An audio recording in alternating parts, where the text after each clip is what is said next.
So in the past, you were able to deduct 100% of your losses. And now you can only deduct 90% of your losses in a given year. Imagine like a graph where there's the amount of money you bet, and then there's your ROI. And as you bet more and more and your ROI is less and less, the amount of tax you owe relative to the amount of money you're actually making increases substantially. Yeah, I mean, it really is essentially a killer.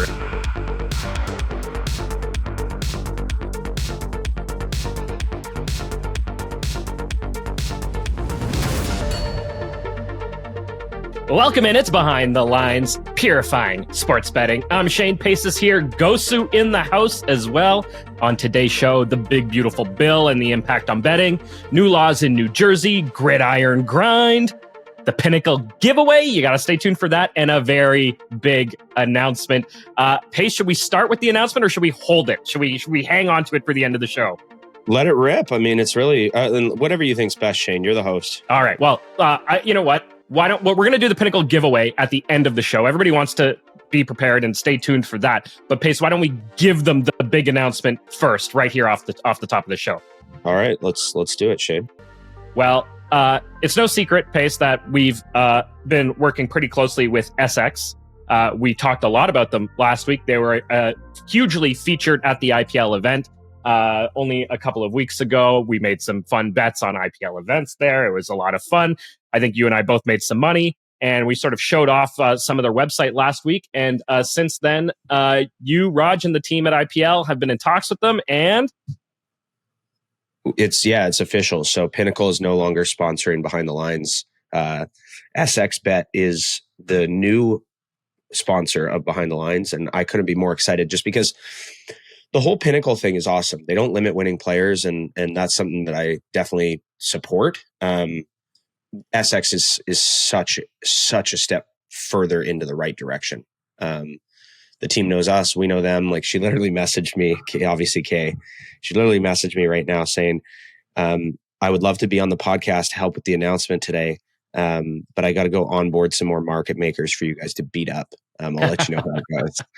Right. So like, it's very much a winner's friendly environment. And with Pinnacle, you still have to run through verification and a whole series of different things that would be typical with a sports book. And we've certainly seen where they will run players through the ringer once it's time for them to do a withdrawal.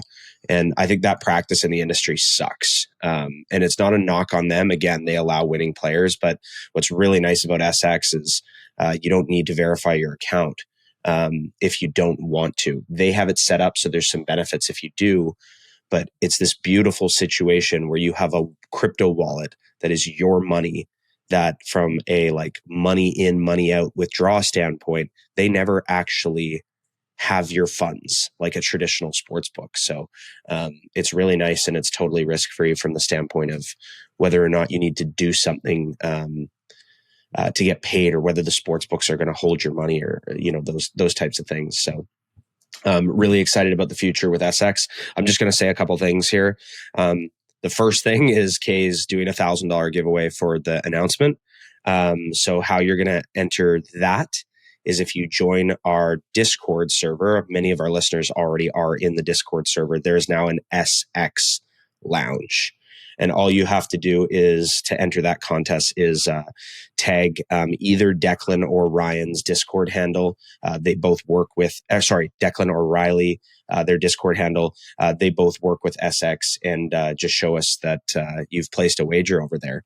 And you're going to be entered in for a giveaway next week on the show for another $1,000. Now, this is a bet credit giveaway, not $1,000 cash.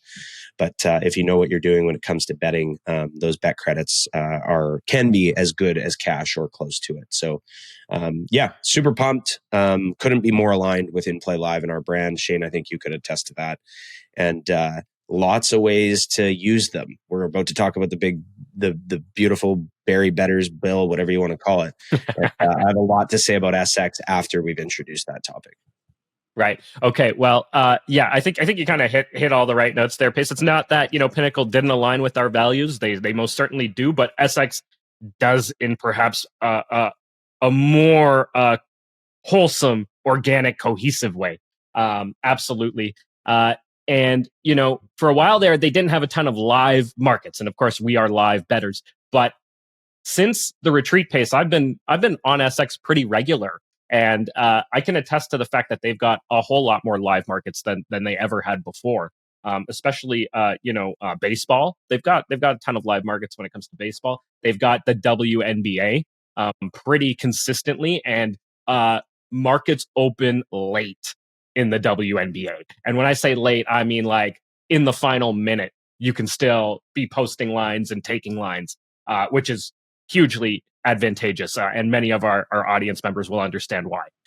So Just something to on look that at. note too, Shane, something that I noticed with them, and this is really awesome. If you go to place a pregame bet and you see that they have a good line, or in a lot of cases, the best line, you can still go post your own line. And I'm noticing that the way their system's working right now is they have all these like API or, AI type systems of people betting through them.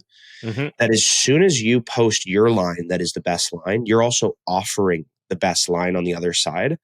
So I'm noticing like your bets being bought up literally instantly. It's instant. Yeah.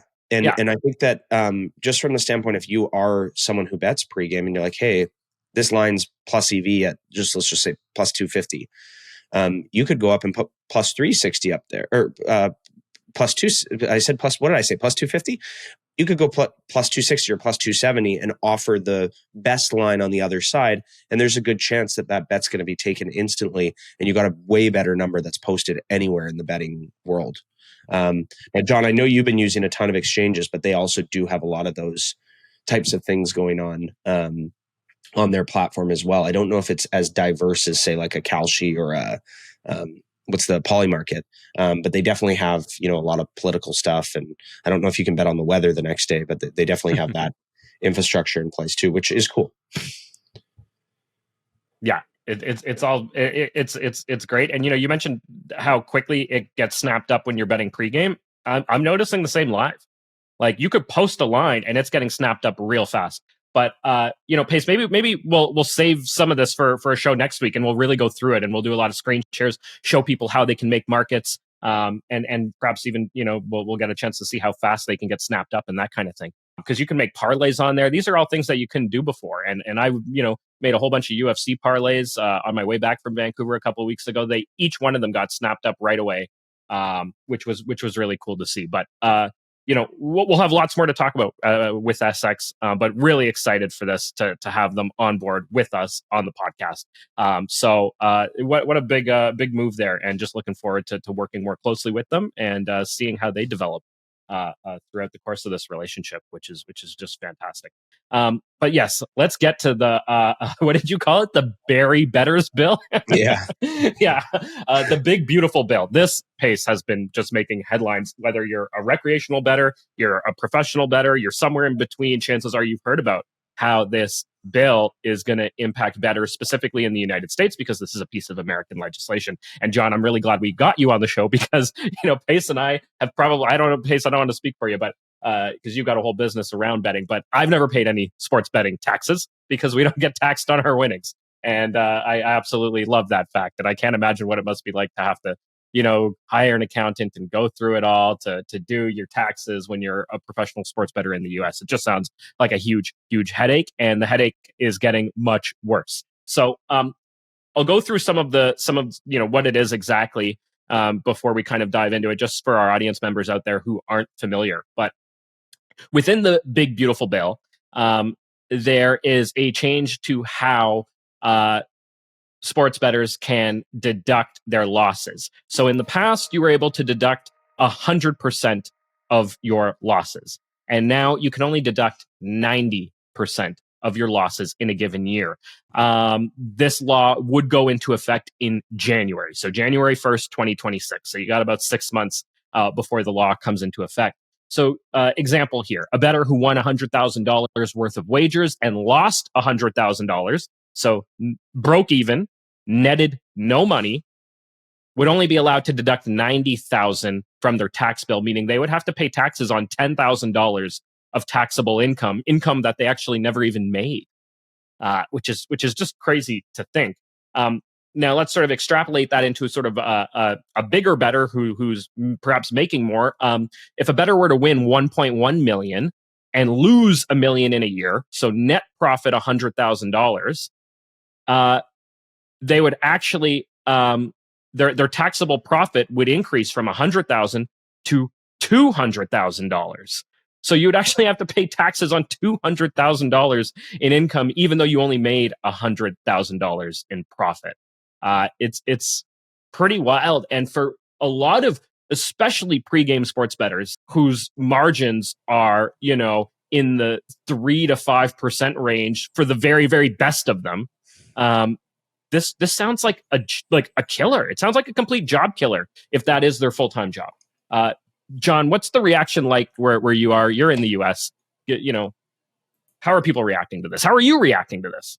Yeah, I mean, it really is essentially a killer. I mean, there's not really a lot of ways to kind of escape it. There's not really a recourse for it. I mean, I'll say, should say off the top, just I'm not a tax expert. I hire someone to do my taxes. I pay someone to do my taxes for me. As I think anybody who, especially if you make a significant amount of money, when you pay somebody to help you with that, often you're just going to be saving money. So encourage anybody to do that.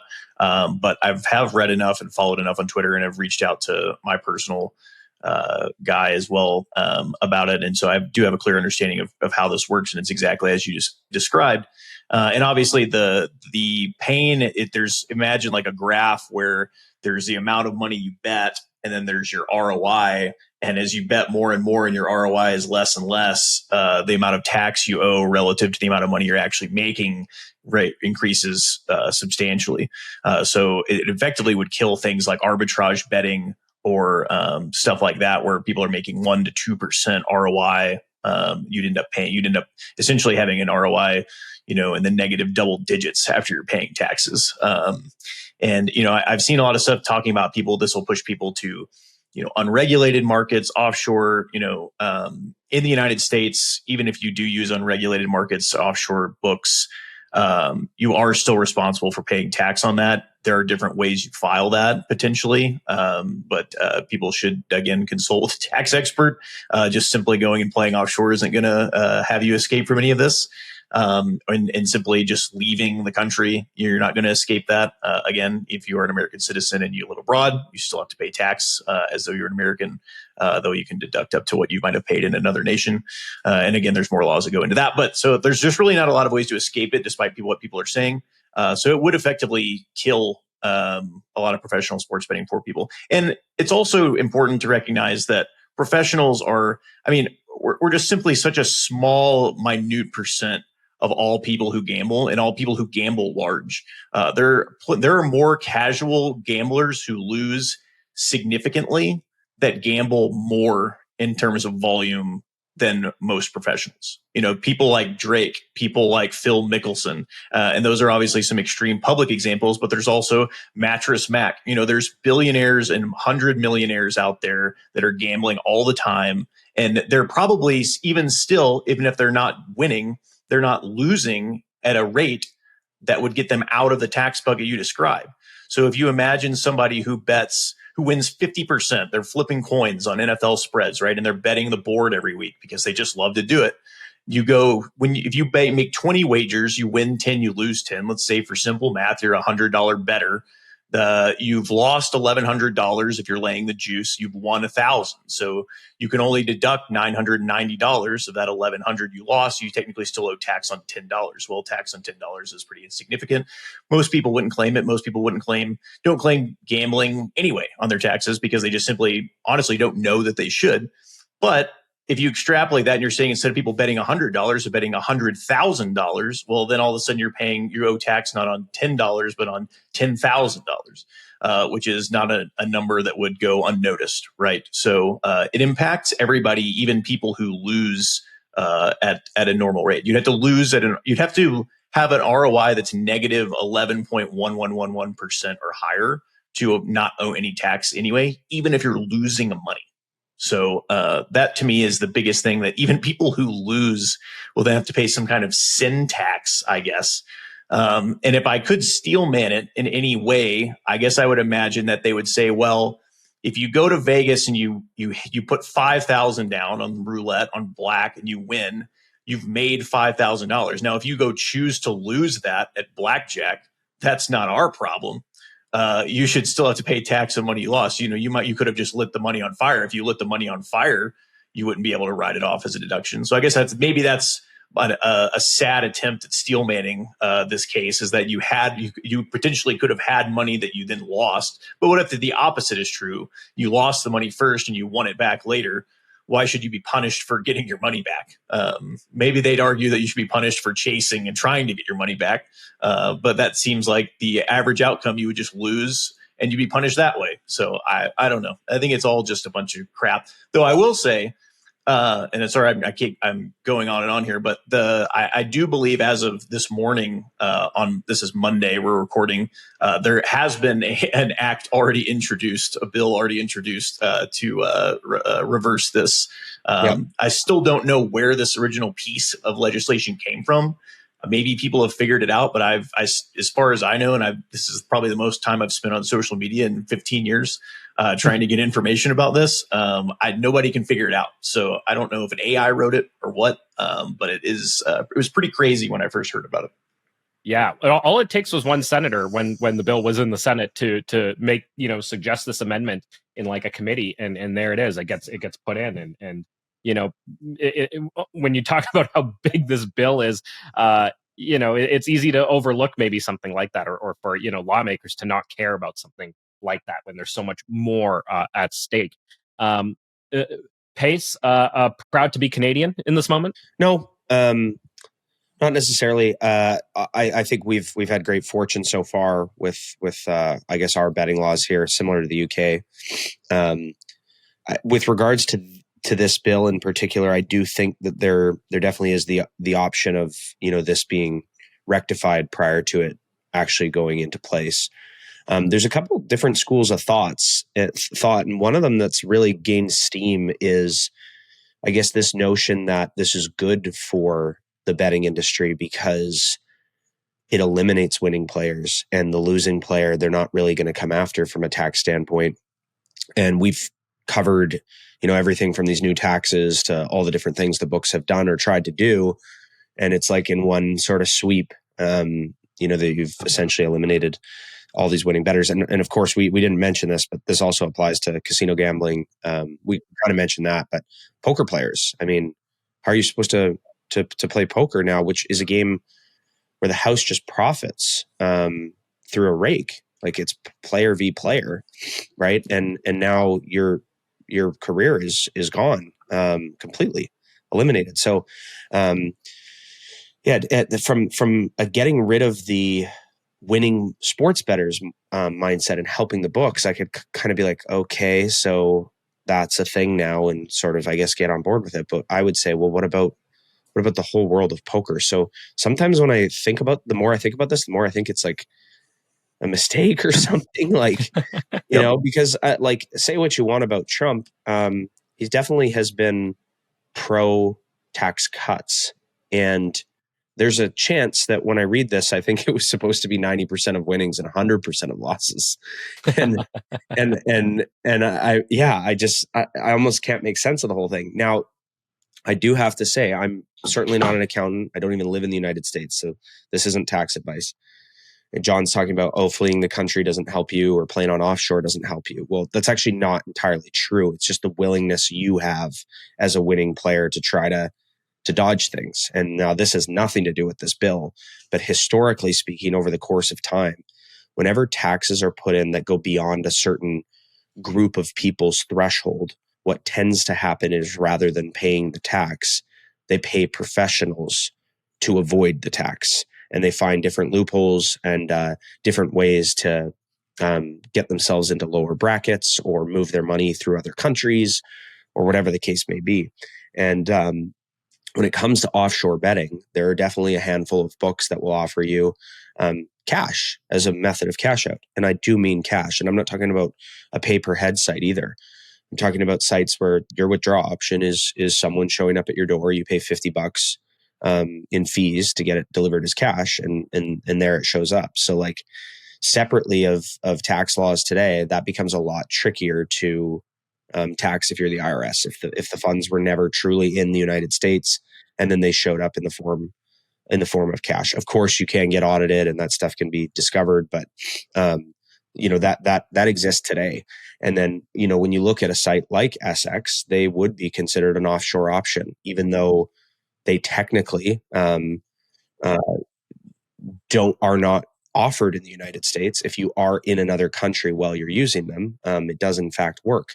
What you do with the money once you move it out of that site, that's where it's up to you. Do you want to go claim it and pay taxes and eliminate your edge entirely? That's up to you. But if you don't want to, there's probably a way that can be done that you're putting yourself at risk for.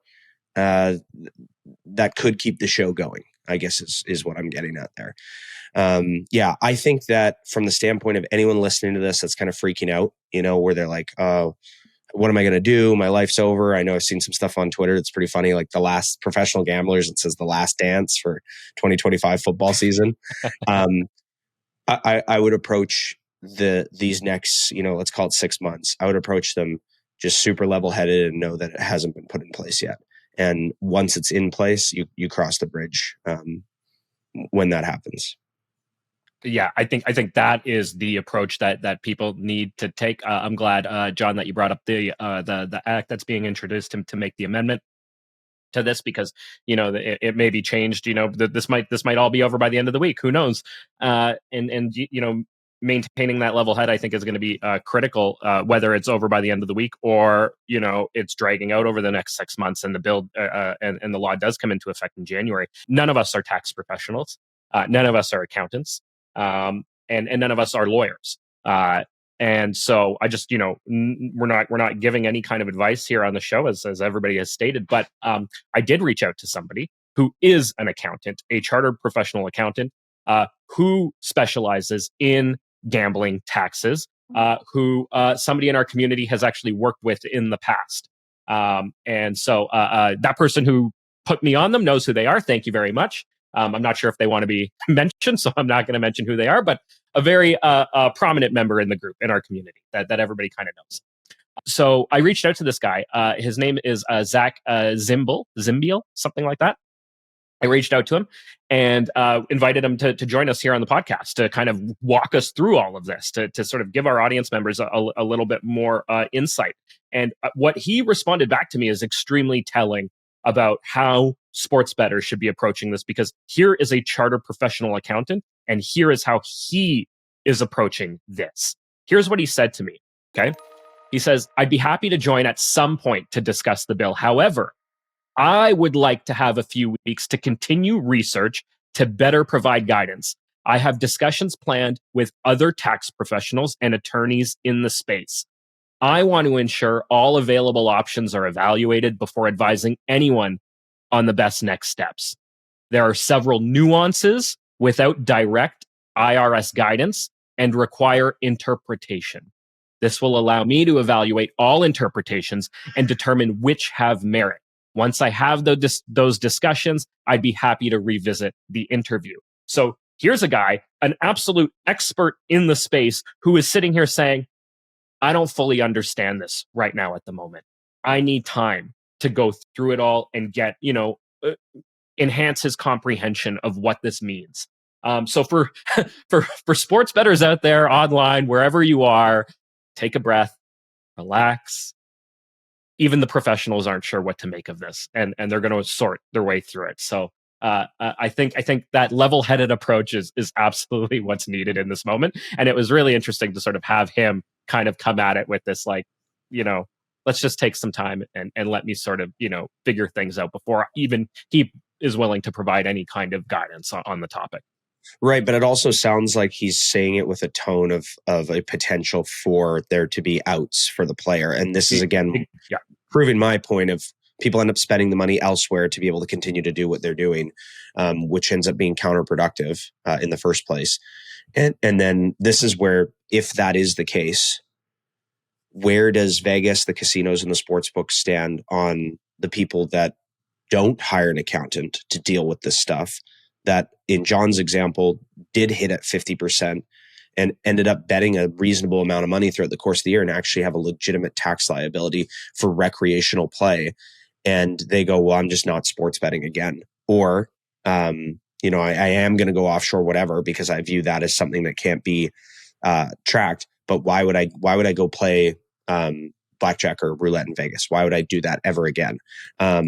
It's already negative EV, and then if I do play by the book, I'm just bleeding tax instead of, not only are you bleeding the juice in the house edge to the casino, you're bleeding tax as well. So that's where I feel like the sports books, the casinos, etc., they haven't said too much, and that to me is confusing. That's where I'm like, okay, are they really trying to get rid of winning players, or are they figuring out how to best combat this? Because that will be a massive hit to their industry. I personally, I love playing recreational casino games when I'm in Las Vegas for a short stint. It's a lot of fun. I know I'm going to lose money over time, but why would I ever do it again, knowing that any potential upside long term is now even worse for you as a player? Well, especially, you talked about it on another episode because you're not an American, where they bring you the tax form on the floor. Right. So you can't even, it's not even like people who are Americans who, like I mentioned earlier, most people just simply don't know you have to pay taxes on your gambling winnings, but you don't get brought a form because it's just assumed you're supposed to report at the end of the year, but people don't really do that. So it's like you literally can't even feign ignorance because you're just going to be hit with a form while you're there if you're coming from out of the country. So. Right. And just to like really play devil's advocate, let's say this thing does go through, you're a sports bettor and you're like, oh, my life's over.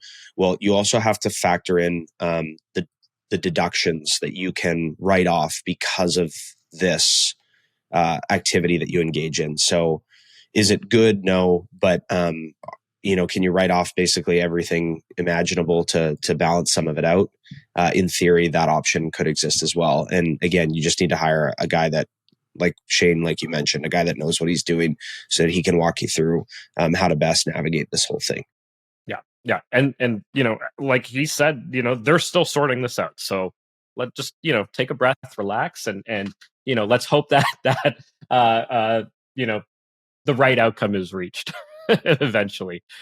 Because I don't think they want to kill an entire industry. I think that's, I don't think that was the intention, but you never know, because we've had many people on the show who talk about how the sports books influence legislation, and it's hard to imagine that this piece of legislation wasn't snuck in there without sports books being aware of it, or sportsbook lobbyists being aware of it. So we'll see where it goes from here. I want to keep the conversation focused on legislation, but this time we're going to focus on a very specific state, New Jersey. New Jersey has implemented a new piece of legislation there. They're banning sweepstakes. So sweepstakes are out. It's also increased taxes on iGaming from 13% to 19%. Still keeps it pretty low compared to a lot of other states out there. But it also did something else that could impact sports bettors, and depending on what kind of bettor you are. But it's expanded the definition of swindling and cheating. And it includes a vague reference to placing a bet with information not available to the general public. And so that has some people kind of scratching their heads a little bit, because so much of sports betting, especially pregame sports betting, is based off of, tips and information, and people who have inside knowledge of something. This player's injured, that player's not playing, and are able to sort of get to market before the news becomes public. And so that's a really sort of interesting aspect of this piece of legislation in New Jersey. Now, it also says amounts involved in acts of swindling and cheating committed pursuant to one scheme or course of conduct, whether from the same person or several persons, may be aggregated in determining the grade of the offense. And when we talk about the grade of the offense, well, it all depends on how much money we're talking about. If it's playing with $1,000, the crime isn't as serious. But as soon as you get into, somebody who's done this to earn more than $75,000 in profits, it becomes a second degree felony. And what? Yeah, and part of this also covers, in sort of a broad scope, anybody who is, we'll say, working with someone else to place a wager. And so, the headlines are calling it proxy betting, of course. And so this is something that a few people, Pace, that we've had on the show are quite have been quite outspoken about. Richard Schwetz, a former regulator with the California Gambling Control Commission, and now one of the spokespeople for American Bettors Voice. He came out and said that he believes the proxy change is overly broad and poorly written with little understanding or thought. And then another guy, founder of Prime Sportsbook and somebody who is really kind of spearheaded the legalization in the U.S., Joe Brennan, wrote on social media that the bill seeks to criminalize players even talking to each other before betting. So, just bettors working together in any kind of way. He says the language is so broad, it could make Jason Kelsey guilty of swindling and cheating when he gives his pick on his NFL pregame show. So very, very broad kind of strokes here in this piece of legislation. And it sounds like, again, they're really kind of focusing in on a very specific type of bettor with it. John, what do you think when you saw this? I really never know, like, with these kind of, whenever there's all this vague language, like, I'm not a legal expert. The tax thing, something is very easy for me to understand. It was just easy numbers, just math to compute, and it was pretty cut and dry based on like what I read from the experts I talked to. Whereas something like this, I always just will go back to, like, whenever I hear about things like this or regulation like this that's talking about groups of people, I think we're stuck in our own world of people who make a lot of money, who we win, we bet professionally. Like, that's just not even a small amount of people. Like, it's just it's a tiny fraction. There's, how many people do you know that have been on a bachelor party? You go to Vegas, or you go to New Orleans, you go to a casino, and everybody pulls in money for a big ticket. It's like, all the time. It's everybody does that. And so whenever there's like this language that's vague and broad and applies to those types of situations pretty obviously to me, I just think, like, I guess I just don't understand really what they're targeting or what they're going after, and then how it might be applied to something that the average person's doing. Because most of this type of situation that's been described is just casuals doing casual stuff, and stuff that people have always done and nobody's ever questioned it. And, oh, by the way, these people lose. I guess I just don't understand whenever I read stuff like this, and I kind of just have a hard time digesting it and even really, like, processing its ramifications or motivations, or how it would actually impact me or somebody else. You know what I mean? The one thing I'll kind of say in support of the verbiage, because I'm not in support of it, but again, like, playing, what did you call it, John? Concrete man or stone man, or what'd you say? Steel man. You use steel man, the argument. Yeah. I'll call it concrete man. So my like stupid version of this is, we had, Harry Crane on the show, and he very clearly indicated that the greatest edge is information before anyone else. When he looks at all his pregame stuff, and, a lot of stuff will be in that 1% to 3% range. And then that inside info or early access info it's king. That's where they make their biggest edges.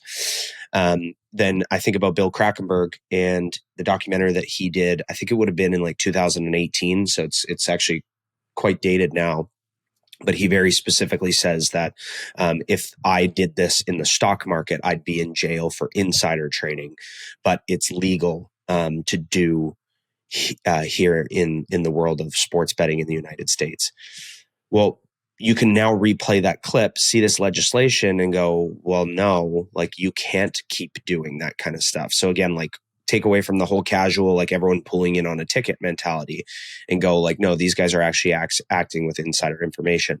We're talking about guys that know the color of the Gatorade bath for every single Super Bowl because they went and saw someone, or they had a team that went and saw them go fill it. Now, the sports books can't have it both ways. So if you're sitting here saying, like, You can't play with other people's accounts. You can't play with inside information that no one else has access to, blah, blah, blah, blah, blah. Well, that implies that the people that can play can continue to play in their names on their accounts, period. So if they can design a world where you eliminate this, quote, insider type trading of, this professional sports bettor who's gaining access to information before anyone else, I sit here doing what I do and I go, you know what? That might actually help us out because we don't do that kind of thing in general, right? Like if we get some information, usually we would act on it if we had it. But I can recall getting information about like the Blues being hungover and, someone was in the locker room with them and then they fucking crushed their opponent the next day and we all lost. And I was like, back to live betting for me, like just another reason for me to focus on live more.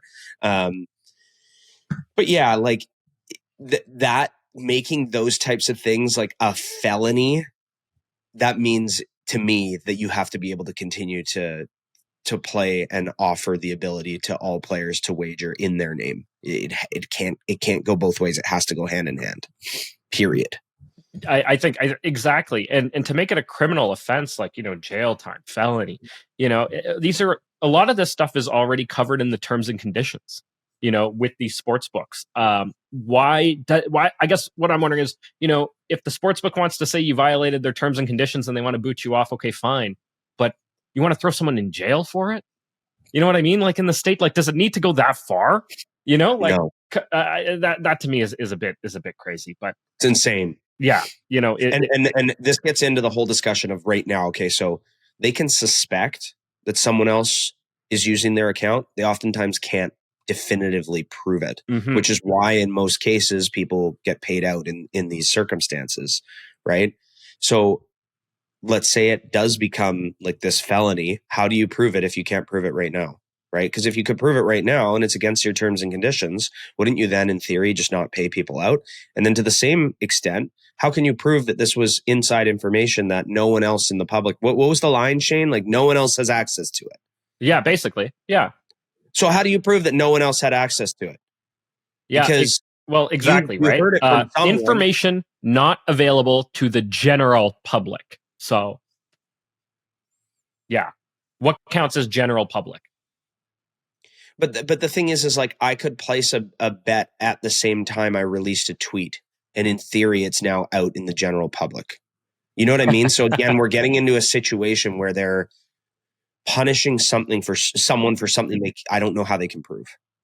Yeah, I don't know. I don't know how they would go down the route of trying to prove those things either. But yeah, I mean, we'll see what happens. It's a bit of it is concerning though, because what we tend to see is sort of legislation trends where one state does it, so now another state will look to do something similar. And of course, if this is being driven by sportsbook lobbyists, then they simply take the same approach to another state. So we'll see where it goes. Again, another one that's sort of watch, wait, see. Does anyone ever actually get charged with a criminal offense? Maybe not. But still concerning to see it out there. But like, for the love of God, put the resources into running your book more efficiently. Yeah. Like, my God. Yeah. It is like, I always, a couple of weeks ago, we talked about, the books getting taxed extra in like ways that exchanges or sweepstakes or daily fantasy stuff like isn't taxed. And so it's unfair.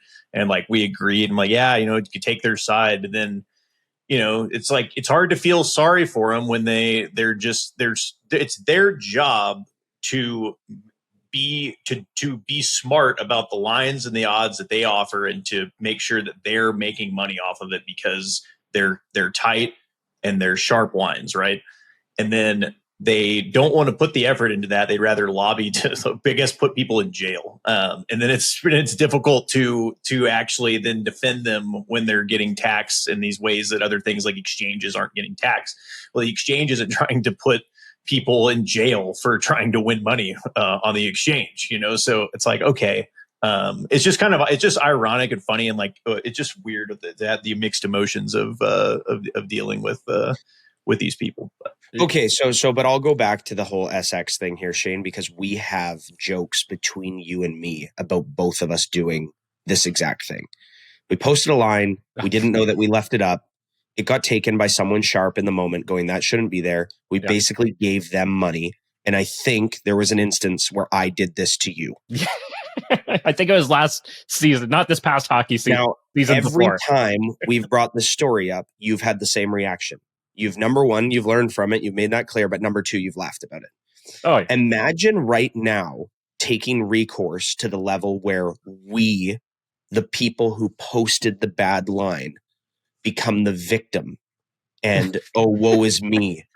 When we, as the player that's using this site on SX, have the ability to post a different line, pull the line down, the list goes on and on. We can do whatever we want, not post one in the first place. How is that any different than the sports books themselves in what they post? And I think this goes back to the discussion of this whole industry starting out, and you have odds providers that are providing the information and the lines that people go and play on a site separate from the odds provider and play through that system. And you got a company like DraftKings who bought SB Tech to go, we want it to be ours. Well, the issue is they can't do better, which is why there was this sort of drive to buy odds providers and massive push from the odds providers to lock down these major clients. And if they could do better, they would be doing it right now. And the issue is when anyone's tried and they've been like independent, we get these stories like the one we told last week or a couple weeks back on Fox Bet about how they're fucking shaking hands, they're kneeling out, and there's a minus 10,000 line, and people are putting $50,000 on this minus $10,000 line to win $500, but it's literally free money.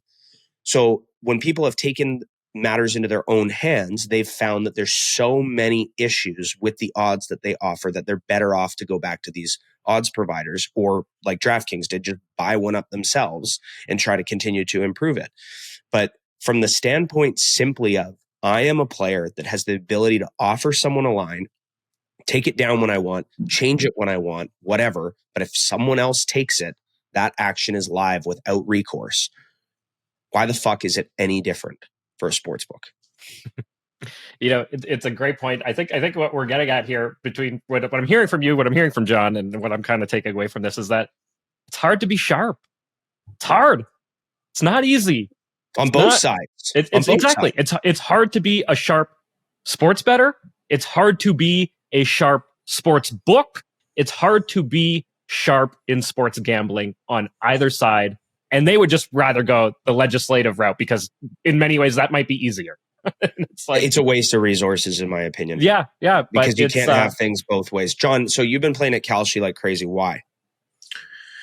Yeah, ever since I've gotten Kalshi, there's a lot of reasons. One, extremely low to no VIG. On the exchange, they will never limit me no matter how much I win. I'm just playing against other players.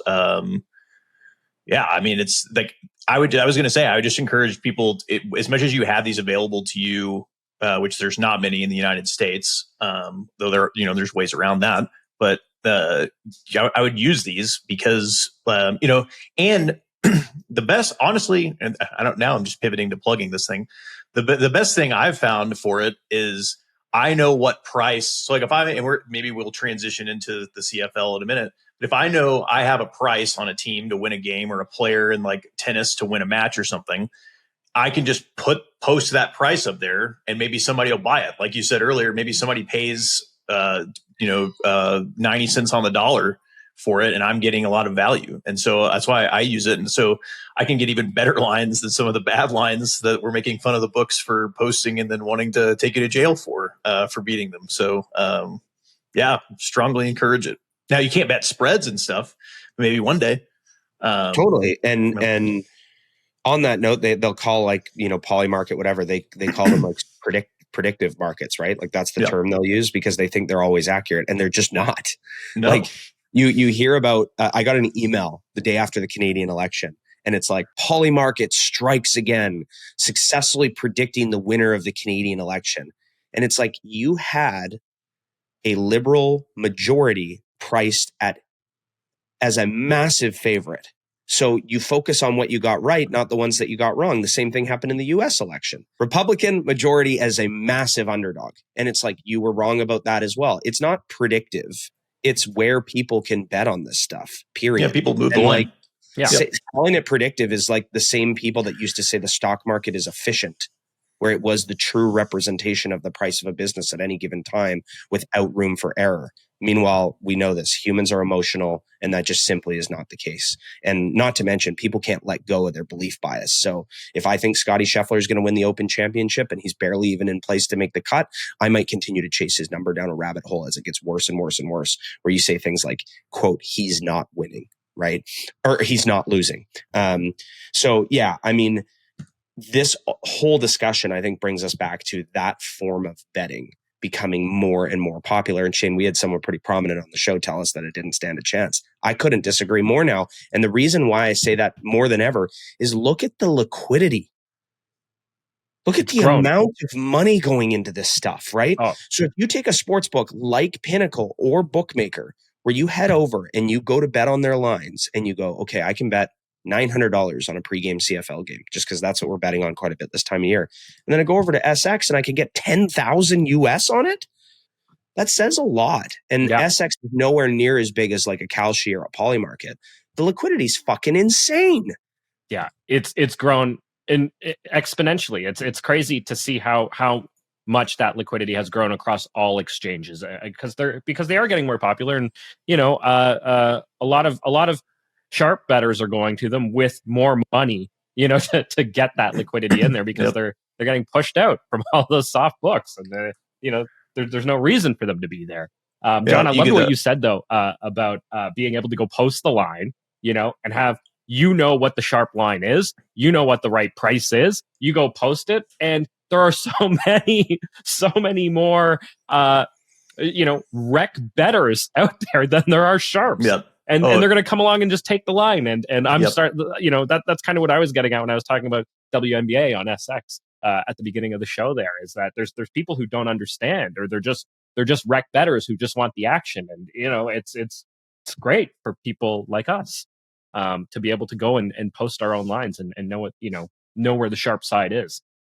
It's really really advantageous. With that, John, it probably is time to move over into the Gridiron Grind. CFL Shane, time. I gotta stop you, man, because I don't care if we go longer because of this. Okay. We need camera. There it is. Oh, there you got your camera zoom in. No, look at this. That's way up close on pace. This is way too. Yeah. Nobody needs to see you that close up. Oh God, oh man, how do I do this again? Wow. There we go. I like when it just starts going off to the side. It had been a while, but it's especially on the podcast because I feel like I'm not betting. I'm more handy and more animated. But anyways, John should have cameras on him 24/7. So John, you're a super humble dude. You're not like a big personality when it comes to like the things that you're doing. But if I could just go through some of our texts about the things that you bet, it's very entertaining. So like I enjoy getting the messages, but here's one from Tuesday last week. Today I woke up and it was minus 130 for Elon not to start a new political party. I'm reading the grading rules and I'm in heavy. So with the news that has transpired in the last, I guess, 48 hours since we are recording on Monday. Are you shaking on that one at all, or are you feeling confident still? No, because you remember the there was like this adage in the crypto world, and I'm not a big crypto guy. I just know a lot of people who are, and I remember them talking about this and a lot of people doing this. It was basically like you buy it before you go to bed and you sell when you wake up because of all the farming that's going on in China or the mining that's going on in China or whatever, right? Or it was the other way around. I can't remember. It was like basically like you just did something overnight because of what was happening in China, and you would just make a profit every day. So what's happening with this Elon thing is you buy in the morning that no, he won't start it, or you buy like during the day that he won't start it because he's tweeting about it. And then come 5 a.m., he's been asleep for 8 hours. There's been no news. The price has gone down, and now you just sell it.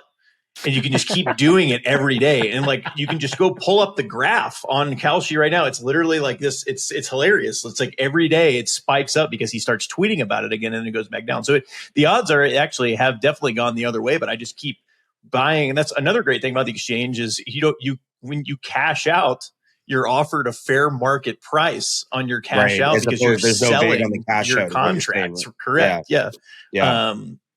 So it's really easy to just get into something if you think a number is going to get better and then just get out immediately. It's really funny to watch that, but no, I still have bought some more. I bought somebody filled my order. I basically bet plus 1,000 on it and somebody bought it. So I've got some good ROI. I'm just going to ride that one probably for a while. Though. So the other one, this was a winner for you, but back in March, they opened up a market on will Trump release the Epstein files this month, not this year, this month. And you hit that 3 months in a row. Yeah. I just kept rolling it over. So I just kept rolling that one over. I think now it's like minus 900 that he won't release it this year for like the whole rest of the year.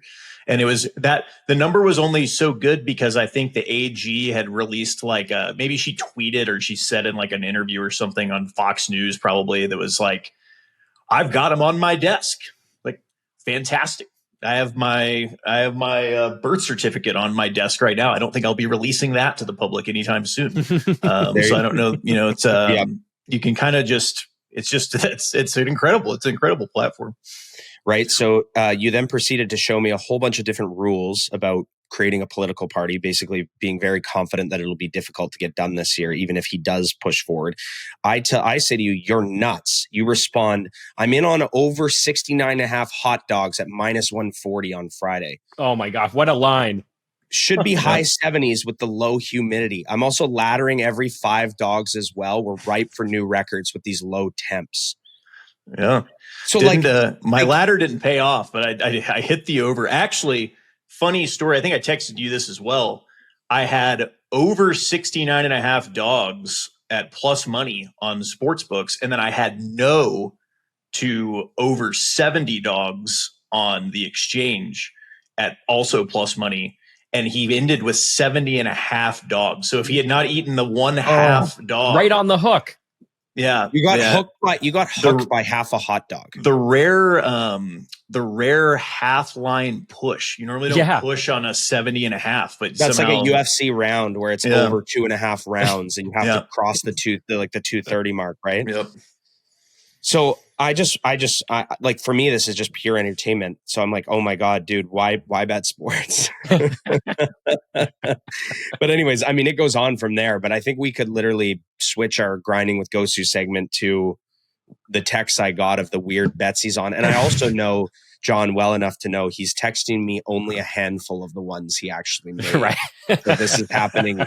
He's probably done a bit of this since we started recording. I've seen his eyes wandering a bit, and he's definitely checked some stuff out. So. Definitely. Oh yeah. Well, let me one more before we move on, since we're just talking about this. Yeah, we got it. So yesterday, so Sunday, the I can't even remember what the golf tournament, the John Deere or something like that. So David Lipsky, it basically came down to like 3 guys at the end. It was like Brian Campbell, I can't remember the other guy. And then David Lipsky. So Lipsky had one more hole left than the other guys. And I basically set a line that said, if he ever pays if he ever pays 100 to 1, like, give me that. So I said, I'll buy 10,000 contracts for 1 cent on my side, right? So $100 to win 10,000. Because if you ever look at odds at a sports book, if a team's winning by 8 points in the NBA with a minute left, they're minus 10,000. The other team is plus 1,000, right? Like, they're bigging you so bad. Yeah. Well, for good reason too. Yeah. So Brian Campbell in this situation, or one of those guys, or like the other guys, basically this guy to not win was like minus 10,000. But I was just saying, okay, I'll buy that. And then he ended up birdieing 17, and he went into 18 with a shot to birdie and win in regulation. He actually bogeyed and lost. But like the fair odds on that, like on a sports book, if you'd ever pulled him up, probably the best he ever got was like plus 1,000. But I got him for plus 10,000 Wow. because of the way there's just, you get out of the VIG. So I just set a price, like setting a price on some of these guys. I think tennis is a great example too, where you're not against the clock. You can come back from 3 match points, right? And win a match. And so getting the no VIG on the other side of that minus 10,000 is an incredible bet in some of these sports where you're not against time. You just have to execute well at the end to win. It's funny that you bring that up, John, because I literally came across a reel that had gone semi-viral this past week. And it's this guy explaining that his way of cooking is parlaying women's tennis that, quote, can't lose because they're up one set and they're up in the second set. And he said, you find a few of these, they're minus 1,000, minus 2,500. He's like, you string them together and you can't lose. And yeah, I've been cooking because of it. Of course, I commented like he's going to get smoked. Women's tennis is like the most volatile version of the sport where, we have been on the side of like having, say, Coco Gauff at plus money, who's notorious for, I think she was like 6-1, 5-1 with 40 love. And she went on to lose the match. And it's obviously improbable, but these events happen, and they actually happen quite frequently with women's tennis. But there are people that will look at that line that John is offering, that he's quoting right now, and they go, this is free money. He can't lose. And John's offering a similar price to what you would take on the sports book at like this crazy minus 10,000 price, where someone comes along and goes, oh, I'll parlay this with 3 or 4 different things, or I'll just take this one line knowing my $10,000 gives me $100 and it's free money. Right. Well, the other side of that, like John said, is a highly VIG line. So it's really smart. And, I'm going to start looking at some of that stuff on SX actually, because we've been in positions where we're betting college football and there's like a minus 36 spread and the team's up like 55-0. And you'll see the sports book is offering the other team's money line that's down 55 at like 12.0. And of course, Yeah. The other side of it is locked because that actually is free money. That side is free money, right? But I do think there are instances where on both sides of the lines that we're discussing, people do actually click them and bet them.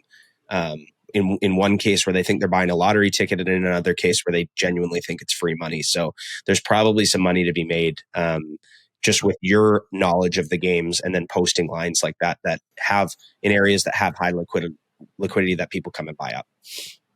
Yeah, maybe we should do a mini part of an episode. Like, I mean, we've done a lot on this, but maybe like an episode about something like this, or just angles, or something, or maybe just internally in our community, we could do something about it. Totally. And Love I think it. that SX is a great launch pad for that. Yeah, showing people how to go through these bets. And then, maybe like if there is some actual, like I know right now as we're recording this, like Sinner and Dimitrov just started. So like that match is on right now. And I think they had like something like $20,600 of liquidity on the match already. And you can actually go through a scroll and see the different bets that were placed. So like we could be like, okay, well, that match is on right now. These are some of the different things that we could do that could fit into some of those categories, and see where that takes us. Yeah, that'll be fun. Would love to do that. Both SX is a great opportunity to sort of go through and look at that. But John, I'd love to see some of the stuff on Kalshi as well that you're doing, and that would be pretty cool. Okay, John, are you posting any lines on Kalshi when it comes to the CFL this week? Stamps, Rough Riders. The line I think you said was minus 4.5 Rough Riders. Yeah, it is. No, unfortunately, Kalshi, nothing on they don't have anything on the CFL. I guess they don't know it exists. Well, Pace, we can post it on SX. Yeah. We can, and I've made some of my pregame CFL bets that John has called on SX because they've had the best lines. So just going into it. So there's only 3 games this week. The rare, I think it's 3 weeks out of the year. There's only 3 games, 3 teams with a bye. So Saskatchewan minus 4.5, a little juicy on the minus 4.5, which seems about right to me. I make it about minus 5, a little like 5.5. Those 4.5 to 5, the 5 areas just kind of no man's land, right? So I'd not too much there. I'd probably just honestly look to snag Calgary at a bigger number live. If you can ever get, maybe Saskatchewan gets the ball first and that line jumps to 6.5, 7. Who knows where the line's going to go during the week? But and maybe if it gets across certain numbers, I'd be interested. But right now, nothing for me on that one. Okay. I do want to touch on that game quickly, John, because I bit my tongue last week. I've done this with you a couple times. It was a bet against the Lions in the NFL last year, where I remember when you said it, I was like, oh my God, there's no way we can bet on whatever dog shit team you picked that week to beat the Lions or cover the spread. But again, Green Bay with a lot of times. Willis. There's no way I was betting those bombs against my Stamps. Stamps are big dogs again. So the Stamps I probably won't bet this one pregame, but they right now seem to be the gift that keeps on giving. So we did really well with them this past week, and I'm going to look to bet on them live again this week. That could either mean one of two things. Number one would be a money line or a small spread should Calgary be playing well.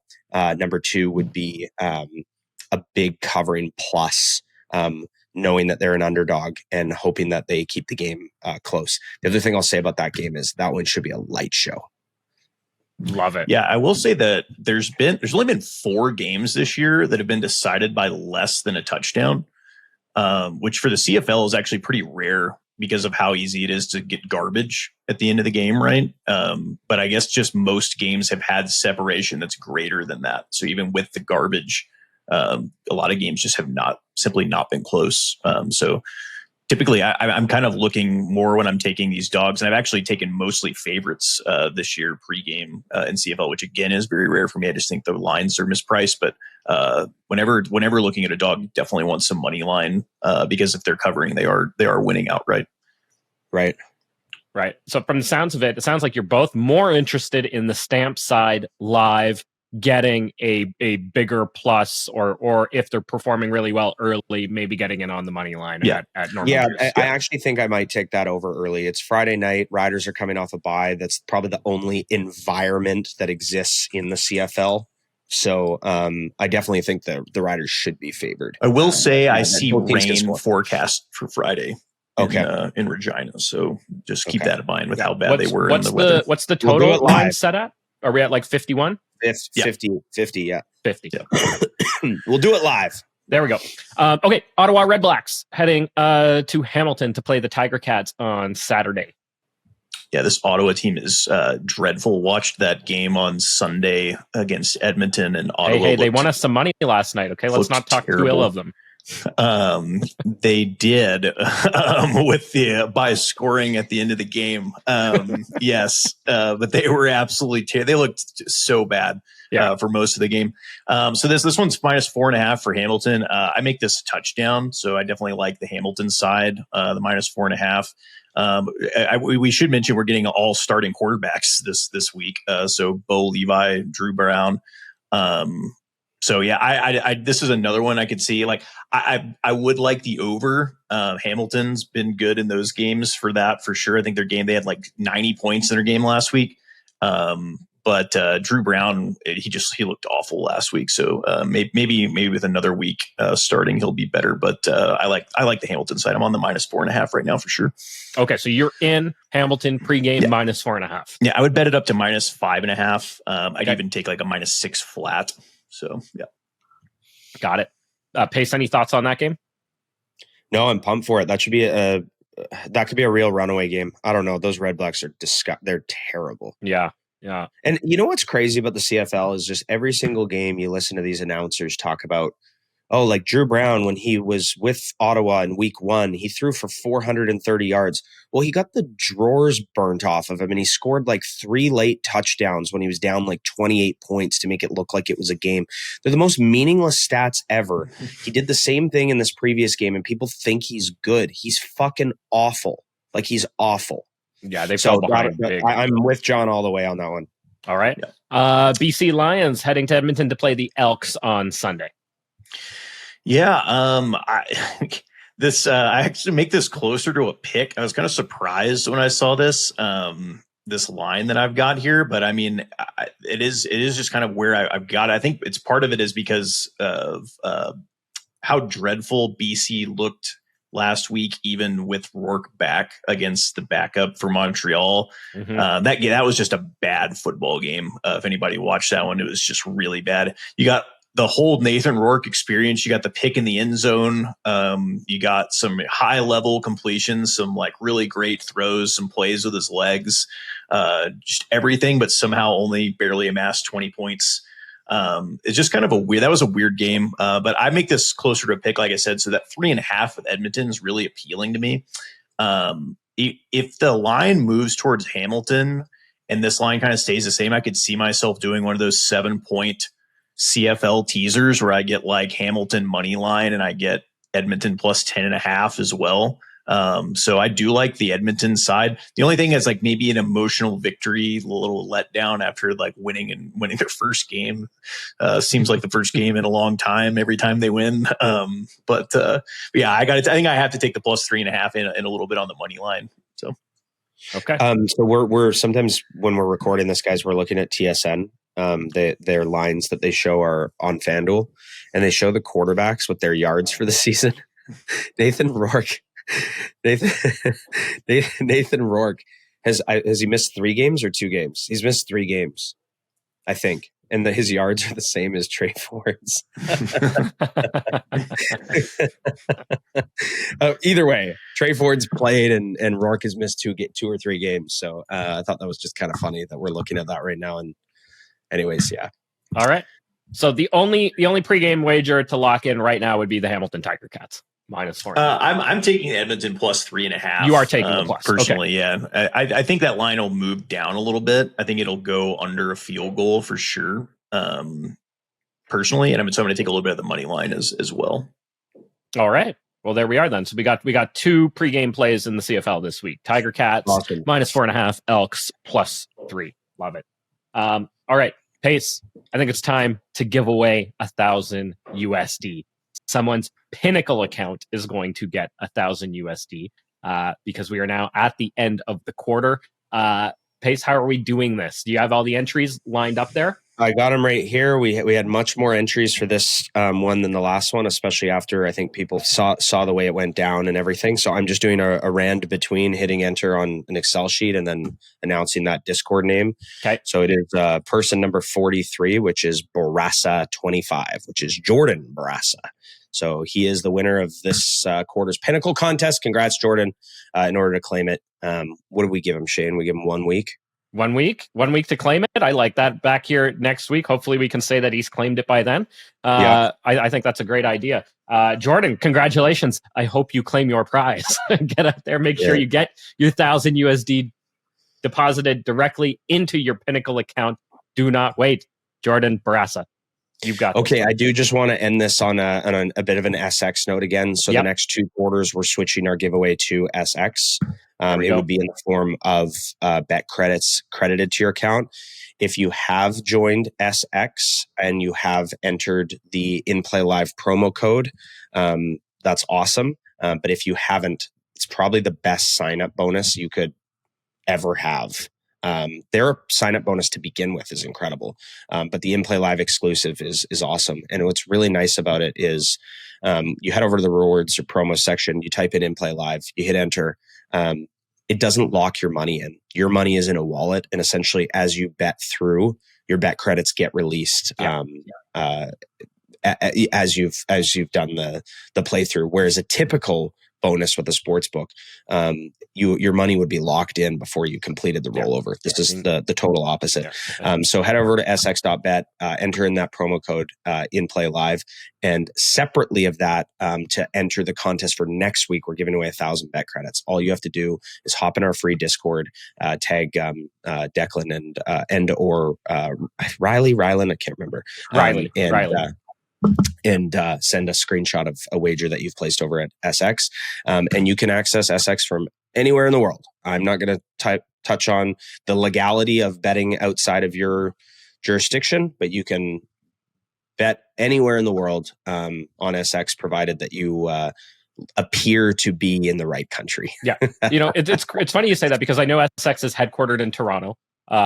And I'm in Ontario, and I use SX all the time. So I'll just put all that out there. If you do run into any issues, feel free to reach out because it's you can access it everywhere. Now, I will say it is a little bit tricky sometimes getting your money in there. So if you have any questions about it, just fire questions away in that lounge. And their support is like, that is as active as going on their support channel, if not more. So that's going to be a great spot to get anything solved relating to that sportsbook. Yeah. Once you go through it a few times of depositing, withdrawing, it becomes actually really quite easy. Initially, it seems challenging. It seems like, wow, this is a lot harder than I thought it would be.